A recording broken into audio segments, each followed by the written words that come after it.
দেশের পুলিশ ও নির্বাচন ব্যবস্থা সংস্কারে সহযোগিতার আশ্বাস জাতিসংঘের। দ্বিপক্ষীয় সম্পর্ক জোরদারে আগ্রহী ইরান। বাংলাদেশের সঙ্গে সম্পর্ক দৃঢ় করতে চায় ভারত, জানালেন ফখরুল। জুলাই বিপ্লবের পর দিল্লির প্রতিহিংসামূলক আচরণের সমালোচনায় বিশিষ্টজনেরা। 1 অক্টোবর থেকে শাহজালাল বিমানবন্দরের 3 কিলোমিটার অংশ নীরব এলাকা ঘোষণা, বাস্তবায়নে অংশীজনদের সহায়তা কামনা। এবং প্রায় 4 মাস পর ঢাকা বিশ্ববিদ্যালয়ের শ্রেণী কার্যক্রম শুরু। প্রাণচঞ্চল ক্যাম্পাসে উচ্ছ্বসিত শিক্ষার্থীরা। সেশন কমাতে কাজ করবে প্রশাসন।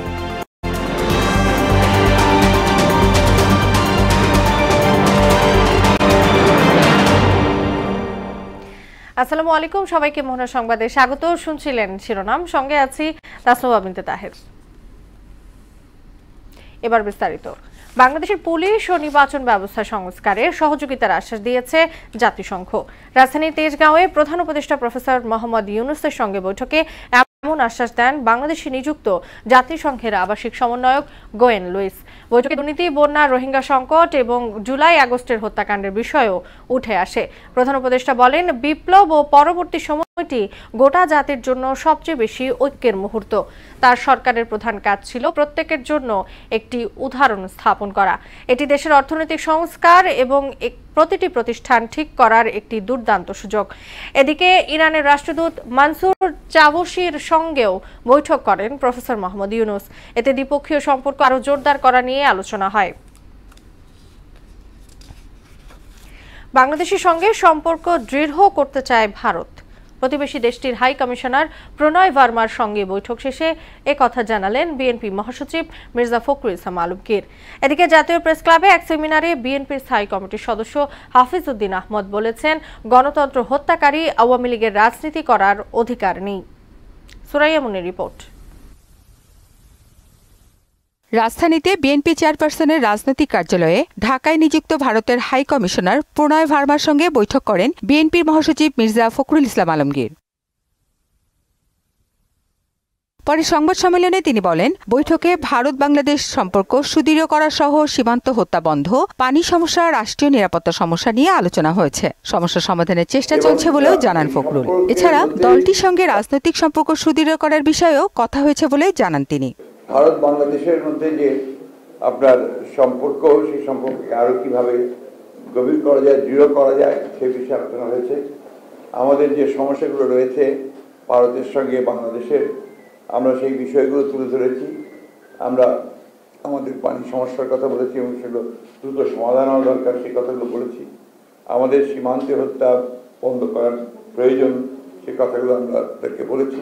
তারা বলেছেন যে তারা এই বিষয়গুলো সজাগ এবং তারা চেষ্টা করছেন দ্রুততার সঙ্গে সেই সমস্যাগুলো কিভাবে সমাধান করা যায়। এদিকে জাতীয় প্রেস ক্লাবে এক সেমিনারে বিএনপি স্থায়ী কমিটির সদস্য হাফিজ উদ্দিন আহমেদ বলেন, ছাত্র জনতার উপর গুলি চালিয়ে আওয়ামী লীগ গণতন্ত্রকে হত্যা করেছে। সেই দলের এদেশে রাজনীতি করার কোনো অধিকার নেই। অতি অল্প সময়ের মধ্যেই আমরা রাষ্ট্র সংস্কার করে বাংলাদেশকে জনগণের বসবাসের উপযুক্ত একটি গণতান্ত্রিক রাষ্ট্র হিসাবে দেখতে চাই। নির্বাচনের মাধ্যমে ভালো রাজনীতিবিদরা দায়িত্বে চলে আসবে বলেও মন্তব্য করেন বিএনপির এই নেতা। সুরাইয়া মুন্নি, মোহনা সংবাদ, ঢাকা। ভারতের কয়েকটি রাজ্যের কারণেই বাংলাদেশে প্রতি বছর বন্যায় ব্যাপক ক্ষয়ক্ষতি হচ্ছে বলে মনে করেন বিশিষ্টজনেরা। জাতীয় প্রেস ক্লাবে ফেনীর সাংবাদিক ফোরাম আয়োজিত সাম্প্রতিক বন্যা কারণ ও করণীয় শীর্ষক সেমিনারে একথা উঠে আসে। জুলাই বিপ্লবের পর বাংলাদেশ নিয়ে ভারতের প্রতিহিংসামূলক আচরণকে দুঃখজনক বলেও মন্তব্য করেন তারা। মনিরুল ইসলামের রিপোর্ট।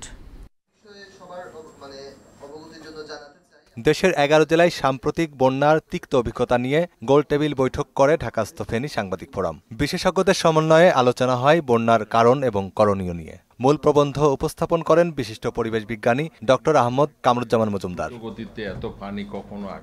এ সময় ফেনীতে ঘটে যাওয়া বন্যায় প্রত্যক্ষ চিত্র তুলে ধরেন ঢাকাস্থ ফেনীর সাংবাদিকরা। বলেন, বাংলাদেশ থেকে নানান রকম সুবিধা নিলেও ভারতের ভূমিকা প্রতিহিংসামূলক। আমাদের এখানে বন্যা মূলত সৃষ্টি হয় সেভেন সিস্টার থেকে। আপনার এখানে যদি কোনো বৃষ্টি নাও হয়, দেখবেন ভয়াবহ বন্যা শুরু হয়ে গেছে। তার কারণ আমি নিজে প্রত্যক্ষদর্শী। মণিপুর রাজ্য একটি পাহাড়ি এলাকা, পানিতে ভেসে যাওয়ার পরে এখন খুব দ্রুত গতিতে সেখানে যে বাঁধ ছিল বাঁধ ভেঙে যাচ্ছে, ওই এলাকায় রাস্তাঘাট সব পিচঢালা রাস্তা চলে গেছে নদী গর্ভে। Investment corporation of Bangladesh ICB chairman Abu Ahmed বলেন, প্রতি বছরই বন্যা হবে এমন প্রস্তুতি নিয়েই সামনের দিকে এগোতে হবে। একটা ফয়সালা করতে হবে একটা ইকুইটির ভিত্তিতে, একটা বোঝাপড়ার ভিত্তিতে। হ্যাঁ, বৃষ্টি হবে, ওইখানে হবে, এদিকেও হবে, বন্যা আসতেই পারে, কিন্তু আমরা শুধু বন্যার বেশিরভাগ বার্ডেন বহন করব, ক্ষতিগ্রস্ত হব, সেটা যেন না হয়। সমস্যা উত্তরণে কূটনীতিক বোঝাপড়ার মাধ্যমেই ভারতের সঙ্গে পানির ন্যায্য হিস্সা আদায় করতে হবে বলে মনে করেন সাবেক রাষ্ট্রদূত আনোয়ারুল্লাহ চৌধুরী। এই সমাধান এটা করতে হলে রাষ্ট্রীয় লেভেলে, সরকারের লেভেলে এটা করতে হবে, এবং ভারতের সাথে এই যে চুক্তি বা ভারতের সাথে যে বোঝাপড়া, এটা ওই লেভেলেই করতে হবে, এটা কূটনৈতিকভাবে করতে হবে। আকস্মিক বন্যা পরিস্থিতি মোকাবিলায় আপৎকালীন তহবিল গঠনের তাগিদও দেন তিনি। স্থানীয়ভাবে এই একটা পুনর্বাসনের জন্য একটা চেষ্টা নিতে পারি। মনিরুল ইসলাম, মোহনা সংবাদ, ঢাকা। 15 লাখ সরকারি কর্মকর্তা কর্মচারীকে আগামী 30 নভেম্বরের মধ্যে সম্পদের বিবরণী জমা দিতে হবে বলে জানিয়েছে জনপ্রশাসন মন্ত্রণালয়ের সিনিয়র সচিব মোহাম্মদ মোখলেসুর রহমান। সচিবালয় মন্ত্রণালয়ের সভাকক্ষে এক সংবাদ সম্মেলনে তিনি এও বলেন, বিবরণীতে অনিয়ম পেলে অপরাধের মাত্রা বিবেচনায় তিরস্কারের পাশাপাশি সংশ্লিষ্ট ব্যক্তিকে চাকরিচ্যুতও করা হতে পারে। সচিব জানান, প্রতি বছর 31 ডিসেম্বরের মধ্যে সরকারি কর্মচারীদের সম্পদের বিবরণী জমা দিতে হবে। যেহেতু এই বছর আমাদের নতুন একটা বছর পাইনি, ভাঙা বছর, এই জন্য এই বছরেরটা 30 নভেম্বরের মধ্যে জমা দিতে হবে। এটা সিলগালাকৃত খামে সংশ্লিষ্ট কর্তৃপক্ষের নিকট জমা দিতে হবে। বিজ্ঞ আদালতের আদেশ ও সংশ্লিষ্ট কর্তৃপক্ষের অনুমোদন ব্যতীত সম্পদ বিবরণীর তথ্য সম্পূর্ণ বা আংশিক হস্তান্তরযোগ্য নয়। ক্লজ 2, সম্পদ বিবরণী অতি গোপনীয় দলিল বিধায় এক্ষেত্রে তথ্য অধিকার আইন 2009 প্রযোজ্য হবে না। পতিত সরকারের শখানেক রাঘব বোয়াল এখন দুদকের জালে। দেশে বিদেশে এদের অবৈধ সম্পদের খোঁজে নেমেছে সংস্থাটি। এদিকে দুর্নীতির অভিযোগে সাবেক প্রধানমন্ত্রী এবং তার পরিবারের সদস্যদেরকেও আইনের আওতায় আনার দাবি জানিয়েছেন সাধারণ মানুষ।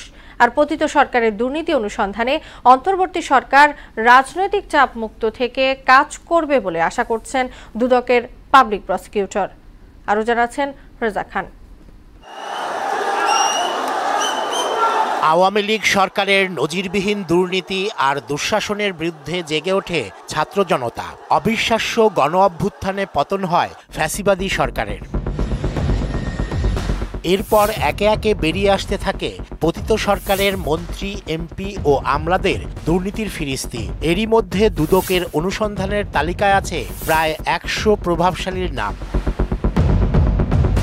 ভবিষ্যতে কোনো রাজনীতিবিদ যাতে দুর্নীতি করার সাহস না পায়, তাই এদেরকে দৃষ্টান্তমূলক শাস্তি নিশ্চিত করার তাগিদ সাধারণ মানুষের। রূপপুর যেই কেন্দ্র, এটা থেকেই দেখা গেছে আপনার প্রায় $500 কোটি ওখান থেকে উনি দুর্নীতি করে নিচ্ছে। দুর্নীতি যেমন কমিশনকে ওইভাবে কোর্টের স্টেপ নিতে হবে, যাতে পবিত্র নেক্সট ওটাকে দেখে সবাই ভয় পায়। তাদেরকে দেশে ফিরাই না, তাদেরকে ফাঁসির কাজটা দেওয়া উচিত। পতিত সরকারের প্রধানমন্ত্রী এবং তার পরিবারের সদস্যদের দুর্নীতির অনুসন্ধান করে তাদেরকেও আইনের আওতায় আনার তাগিদ দেন তারা। প্রধানমন্ত্রীর ছেলে, তার বোন বিদেশে টাকা পাচার করছে, সমস্ত টাকা দেশে ফিরে আনা। বঙ্গবন্ধুর কন্যা হিসেবে শেখ হাসিনার প্রতি মানুষের যে আস্থাটা রাখছিল, উনি সেটা রাখতে পারেনি। বিদেশে যে এত হাজার কোটি টাকা পাচার হয়ে গিয়েছে, সেগুলো দেশে ফেরত আনানো। এদিকে দুদক সংস্কারের উদ্যোগকে স্বাগত জানিয়ে শেখ হাসিনা সরকারের দুর্নীতি অনুসন্ধানে তারা চাপমুক্ত থেকে কাজ করবে বলে মনে করেন সংস্থাটির পাবলিক প্রসিকিউটর। অন্তর্বর্তীকালীন সরকারের ক্ষমতার সময় স্বাভাবিকভাবেই কমিশন হয়তো রাজনৈতিক চাপের বাইরে আছে, সেই ক্ষেত্রে তারা আরও বেশি তদন্ত এবং অনুসন্ধানের ক্ষেত্রে আমি মনে করি যে কমিশন অনেকটাই চাপমুক্ত আছে। সাবেক প্রধানমন্ত্রী ও তার পরিবারের সদস্যদের দুর্নীতির অনুসন্ধানে গণদাবির প্রতিও সমর্থন জানান এই আইনজীবী। তাদের বিরুদ্ধে তো বলা নাই আইনে যে তাদের বিরুদ্ধে ব্যবস্থা নেওয়া যাবে না। রেজা খান, মোহনা সংবাদ, ঢাকা। সাবেক পানি সম্পদ প্রতিমন্ত্রী অবসরপ্রাপ্ত কর্নেল জাহিদ ফারুক শামীমকে গ্রেপ্তার করেছে র্যাব। সুনির্দিষ্ট গোয়েন্দা তথ্যের ভিত্তিতে অবস্থান নিশ্চিত হওয়ার পর সন্ধ্যায় রাজধানীর বাড়িধারা থেকে তাকে গ্রেপ্তার করা হয়। গণমাধ্যমকে র্যাবের লিগ্যাল ও মিডিয়া উইং এর পরিচালক লেফটেন্যান্ট কর্নেল মুনির ফেরদৌস জানান, জাহিদ ফারুকের বিরুদ্ধে একাধিক হত্যা মামলা রয়েছে। তাকে ডিবির কাছে হস্তান্তর করা হবে। 1 অক্টোবর থেকে হযরত শাহজালাল আন্তর্জাতিক বিমানবন্দরের 3 কিলোমিটার অংশ নীরব এলাকা ঘোষণা করা হয়েছে। সিদ্ধান্ত বাস্তবায়নে অংশীজন সহ সবাইকে একজোট হয়ে কাজ করার আহ্বান জানিয়েছেন বেবিচক চেয়ারম্যান এয়ার ভাইস মার্শাল মঞ্জুর কবির ভূঁইয়া। আরো জানাচ্ছেন তানজিদ ভূঁইয়া। হযরত শাহজালাল আন্তর্জাতিক বিমানবন্দরকে নীরব এলাকায় পরিণত করার সিদ্ধান্ত বাস্তবায়নে মতবিনিময় সভার আয়োজন করে বেসামরিক বিমান চলাচল কর্তৃপক্ষ। সিদ্ধান্ত হয় অক্টোবর থেকে বিমানবন্দরের দুই পাশে 3 কিলোমিটার এলাকা নো হর্ন জোনের আওতায় থাকবে। এতে অংশীজনেরা বলেন, শব্দ দূষণ রোধে শুরুর দিকে আইন প্রয়োগ করা ঠিক হবে না। এ ব্যাপারে যান চালকদের সচেতন হওয়ার উপর গুরুত্ব আরোপ করেন তারা। আমাদের ড্রাইভাররা কিন্তু কানে কম শোনেন, তারা কিন্তু আপনি দেখবেন কোনো কার সাথে কথা বলতে শব্দের মধ্যে আপনি সেখানে দেখবেন আপনি জোরে কথা বলেন। বিমানবন্দর এলাকায় শব্দ দূষণ বন্ধের পক্ষে মত দিলেন যাত্রীরাও। এক হিসাবে শব্দ দূষণ থেকেও আমরা রোধ পাবো, আর একটা এয়ারপোর্টের যে সুন্দর পরিবেশ ওইটাও রক্ষা হবে। হাসপাতালের সামনেও হর্ন বাজায়, আর তারপরে স্কুলের সামনেও হর্ন বাজায়, এটা তো খুব ভালো জিনিস, ভালো উদ্যোগ। বিমান কর্তৃপক্ষের সঙ্গে অংশীজনদের প্রতিনিধিরাও এক হয়ে কাজ করার প্রত্যয় জানান। এ সময় প্লাস্টিক নিয়েও জনসচেতনতার কথা বলে বিমান কর্তৃপক্ষ। রাইট টাইমে সবগুলো সাথে সাথে কমে যাবে না, বাট আমরা একটা নির্দিষ্ট সময় সীমার মধ্যে গ্র্যাজুয়ালি এই জিনিসগুলো কমিয়ে আনবো। এই পানির বোতলের বাইরেও অন্যান্য যে ডিসপোজেবল আইটেমগুলো আছে, খাবারের প্লেট, প্লাস্টিকের যে আইটেমগুলো এবং ফোল্ডারগুলো, সেগুলো আমরা গ্র্যাজুয়ালি কমে আনার জন্য বিশেষ ব্যবস্থা নেব। ইনিশিয়ালি আমরা কিন্তু ওইটাও অনেকটা বোঝানোর মতো মোটিভেশন টাইপের। এই বিষয়টি বন্ধ করার জন্য এটা ক্রিমিনাল অফেন্স, বাংলাদেশ পুলিশকে দায়িত্ব দেওয়া হয়েছিল। এই আদেশটা যেহেতু 2017 সালে দেওয়া, তার মানে আমরা বুঝতে পারছি যে বাংলাদেশ পুলিশ এবং বিআরটিএ গুরুত্বপূর্ণ দুইটি অথরিটি, পরিবেশ, বন এবং জলবায়ু পরিবর্তন মন্ত্রণালয়ের সাথে সাথে। সিদ্ধান্ত বাস্তবায়নে অংশীজন সহ সবার সক্রিয় সহযোগিতা কামনা করেন এয়ার ভাইস মার্শাল মোহাম্মদ মঞ্জুর কবির ভূঁইয়া। আমরা 1 তারিখ থেকে শুরু করলে যে রাতারাতি আমরা রেজাল্ট পাবো তা না, আস্তে আস্তে এই প্রোগ্রামটা কিন্তু আমাদের করতে হবে, আরো কন্টিনিউ করতে হবে, লম্বা টাইম ধরে করতে হবে। তাহলে একসময় সচেতনতা তৈরি হয়ে যাবে। ওই যে একটা পয়েন্ট আসলো যে আরো আগে থেকে যদি করতে পারি, তো এই সচেতনতা আনাটা অনেক জরুরি আমাদের জন্য, সেটা একটা জিনিস। আর এই জায়গাটা আমরা আগে ইমপ্লিমেন্ট করে দেখে যদি আমরা ভালোভাবে হয়, তাহলে অন্য সব জায়গায় আমরা ইমপ্লিমেন্ট করব। সংবাদ মাধ্যমের সহযোগিতায় জনগণ শব্দ দূষণের ক্ষতিকর প্রভাব সম্পর্কে সচেতন হতে পারে বলে জানান বেবিচক চেয়ারম্যান। উত্তরা এবং আমাদের নর্থ এবং এয়ারপোর্টের নর্থ এবং সাউথ থেকে পুরো গেছি। এয়ারপোর্টের বিভিন্ন বিলবোর্ড টিলবোর্ড আমরা স্থাপন করছি এবং সিটি কর্পোরেশন সবাই আমরা মিলে বাইরেও কিছু বিলবোর্ড, বাইরে কিছু লেখনীগুলো করব আমরা। তানজিদ ভূঁইয়া, মোহনা সংবাদ, ঢাকা। অবশেষে চালু হলো ঢাকা বিশ্ববিদ্যালয়ের শ্রেণী কার্যক্রম। 3 মাসেরও বেশি সময় পর ক্যাম্পাস খোলায় সাধারণ শিক্ষার্থীদের মধ্যে দেখা যায় প্রবল উচ্ছ্বাস। পাশাপাশি সবকিছু দলীয় আধিপত্য মুক্ত হওয়ায় নতুন করে যেন প্রাণের সঞ্চার হয়েছে সবার মধ্যে। তবে সেশন জটের উদ্বেগও ছিল কারো কারো মধ্যে, যদিও সেটি কাটানোর লক্ষ্যে কাজ করছে বিশ্ববিদ্যালয় প্রশাসন। আরো জানাচ্ছেন মুদাসির আলী। জুলাইয়ে সর্বজনীন পেনশন স্কিমের বিরুদ্ধে শিক্ষকদের আন্দোলন, এরপর কোটা সংস্কার থেকে সরকার পতনের আন্দোলনে বন্ধ হয়ে যাওয়া প্রাচ্যের অক্সফোর্ড খ্যাত ঢাকা বিশ্ববিদ্যালয় দীর্ঘ 112 দিন পর নীরবতা ভেঙে যেন প্রাণ ফিরে পেয়েছে। শিক্ষার্থীদের পদচারণা ও শোরগোলে ক্যাম্পাস যেন ফিরে পেয়েছে তার চিরচেনা রূপ। বহুদিন পর ক্লাস করতে পেরে স্বস্তির নিঃশ্বাস তো পরেই আনন্দ উদ্দীপনাও ছিল শিক্ষার্থীদের মধ্যে। কুরবানি থেকে শুরু করে এখন পর্যন্ত আমরা ক্লাসে ফিরতে পারি নাই, ওই হিসেবে করলে আলহামদুলিল্লাহ আজকে অনেক খুশি আমরা ক্লাসে ফিরতে পারতেছি। আজকে শিক্ষা কার্যক্রম শুরু হয়েছে, আমাদের 3টি ক্লাস হয়েছে, তো সেই হিসেবে আমরা অনেক আনন্দিত। এখন আর দলীয় আধিপত্য নেই ক্যাম্পাসে, তাই যেন এবার বাড়তি স্বস্তির জায়গাটাও আছে। ছাত্র রাজনীতি মুক্ত ক্যাম্পাস হবে, তো আমরা চাই যে এই দাবিটার বহিঃপ্রকাশ যেন আমাদের ক্যাম্পাসে ঘটে। তবে সেশন জট নিয়ে চিন্তায় শিক্ষার্থীরা। বিশ্ববিদ্যালয় প্রশাসন, শিক্ষকরা যেন সে লক্ষ্যে ঠিকমতো কাজ করে, সেটাই এখন তাদের চাওয়া। সেশন জট ব্যাপারটি আসলে আমাদের সবাইকে ভাবিয়ে তুলছে, যেহেতু এমনিই হচ্ছে খুব কম সময় একটা সেমিস্টারের জন্য।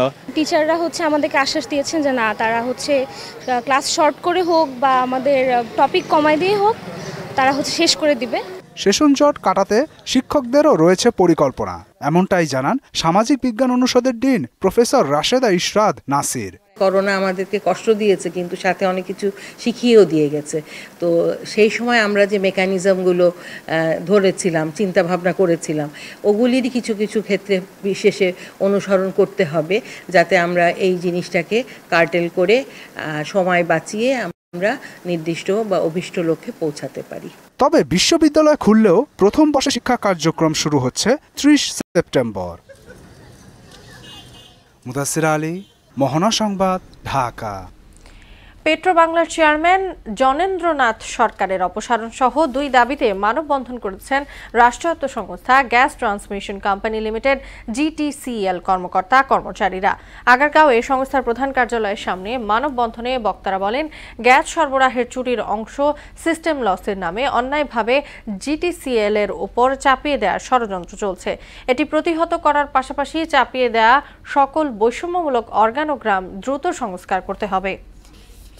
একজন সচিবের নেতৃত্বে করা বোর্ডের সিদ্ধান্ত কিভাবে পেট্রো বাংলা চেয়ারম্যান একজন এডিশনাল সেক্রেটারি তিনি কিভাবে কেটে দেন, অসৎ উদ্দেশ্যে তিনি এটা করেছেন। আমরা এজন্যই আন্দোলন করছি, আমরা পেট্রো বাংলা চেয়ারম্যান মহোদয়ের পদত্যাগ চাই। অটোরিকশার দাপটে রাজধানীর সড়কে প্রতিদিনই তৈরি হচ্ছে বিশৃঙ্খলা। অসহনীয় যানজটে নাকাল ভুক্তভোগীরা বলছেন, 3 চাকার এসব বাহনের এলোমেলো ও বেপরোয়া চলাচলই সড়কে বিশৃঙ্খলার মূল কারণ। আর পুলিশের দাবি, মূল সড়কে রিকশা বন্ধে সর্বোচ্চ চেষ্টা চলছে। আরও জানাচ্ছেন ওবায়দুল হক মারুফ। নেই রুট পারমিট, দরকার পড়ে না ড্রাইভিং লাইসেন্সেরও। লেন না মেনে বেপরোয়া গতিতে এলোমেলোভাবে ছুটে চলা সহ নানা কারণে রাজধানীর সড়কে বাড়ছে বিশৃঙ্খলা। গল্পটি অটোরিকশা চালকদের, যারা দিনভর গুরুত্বপূর্ণ সড়কের মোড় অথবা বাস, রেল স্টেশন সহ বিভিন্ন স্টেশনে জটলা পাকাতে উস্তাদ। রানিং গাড়ি থাকে রাস্তাঘাটে, আমাদের ফুট করে বামেতে ডাইনে যায়, বামেতে ডাইনে অনেক সমস্যা হয় এটার জন্য। এলোমেলো করে গাড়ি চালাচ্ছে এরা, অনেক সমস্যা হয় আমাদের গাড়ি চালাইতে, গাড়ি দাগ লাগাই যায়। ডাইরেক্ট মেন রোডে পা উপরে উড়ে মনে করেন যে চলতে আছে, একটা লোকে তর্ক করলে 5টা হয়। অলিগলিতে তেমন আয় উপার্জন নেই দাবি করে বাধ্য হয়ে প্রধান সড়কে চলাচল করার কথা জানালেন অটোরিকশা চালকরা। এলাকার অলিগলিতে সেরকম একটা ভালো একটা টিপ হয় না। মনে করেন এই অটোর জমা হইলো আপনার 550 টাকা জমা। যদি আমরা যদি মেন রোডে না বেরিয়ে দিলে আমরা জমা দিব করতে খামো কোথা থেকে? রিস্ক তো আছে বলতে এখন কি কোনো পেট্রোল চালাতে হবে, আমাদের পেট্রোল চালাতে হবে না, কিস্তিতে গাড়িটা কিনছি। যাত্রীরাও নিরুপায়। গতি নির্ভর ও সস্তার বাহন হওয়ায় ঝুঁকি ভুলে অটোরিকশায় সাওয়ার হওয়ার কথা জানান যাত্রীরা। টাইম কনজিউমিং আর প্লাস হচ্ছে ভাড়াটা কিছুটা কম পাওয়া যায়। অটোরিকশা থাকলে তাড়াতাড়ি আসা যাওয়া করা যায়, এইটাই। গণ আন্দোলনে আওয়ামী সরকারের পতনের পর সড়কে বেড়েছে অটোরিকশার তৎপরতা। নিয়মিত অভিযানের মাধ্যমে এসব রিকশা চলাচল বন্ধে ব্যবস্থা নেওয়ার কথা জানালেন ট্রাফিক সার্জেন্ট। ধীরে ধীরে একটু করে বল প্রয়োগ করতেছি। তো বল প্রয়োগের অংশ হিসেবে আজকে সিনিয়র স্যারদের নির্দেশনায় আমরা হচ্ছে প্লাস দিয়ে ওদের মেইন লাইনটা করে কেটে দিচ্ছি আর কি, এটা দিয়ে ঘুরাই দিচ্ছি। আমরা একদম পরিপূর্ণভাবে নিয়ন্ত্রণ আনতে সক্ষম হবো কিছুদিনের মধ্যে। রাজপথে অটোরিকশা বন্ধে 2014 থেকে 2021 সাল পর্যন্ত সময়ে উচ্চ আদালতের 3 দফা নির্দেশনা বাস্তবায়নে ব্যর্থ হয়েছে বিগত সরকার। রাজধানীর প্রধান সড়কগুলোয় ব্যাটারি চালিত অটোরিকশা বন্ধে ট্রাফিক বিভাগ থেকে অভিযান শুরু হয়েছে। ইতোমধ্যে সড়কে শৃঙ্খলা ফিরতেও শুরু করেছে। তবে বিচ্ছিন্নভাবে এখনও কিছু কিছু সড়কে চলছে অটোরিকশা। সংশ্লিষ্টরা মনে করছেন, অটোরিকশা বন্ধ করা গেলে শহরের রাস্তায় শৃঙ্খলা অনেকাংশে ফিরে আসবে। ওবায়দুল হক মারুফ, মোহনা সংবাদ, ঢাকা। ডেঙ্গু প্রতিরোধে মশক নিধন ও পরিচ্ছন্নতা কর্মসূচি অনুষ্ঠিত হয়েছে। মিরপুরে হযরত শাহ আলী বালিকা উচ্চ বিদ্যালয়ে এসএ সিদ্দিক সাজুর তত্ত্বাবধানে এই কার্যক্রমটি অনুষ্ঠিত হয়। এ সময় উপস্থিত ছিলেন শাহ আলী থানা বিএনপি যুগ্ম আহ্বায়ক সোলাইমান দেওয়ান, প্রধান শিক্ষিকা নারিস আক্তার ও সহকারী শিক্ষক উজির আলী। অনুষ্ঠানে সবাইকে এডিস মশা থেকে বাঁচতে সচেতন হওয়ার আহ্বান জানান আয়োজকেরা। মোহনা সংবাদ যাবার আগে শিরোনামগুলো জানিয়ে দিচ্ছি আরও একবার।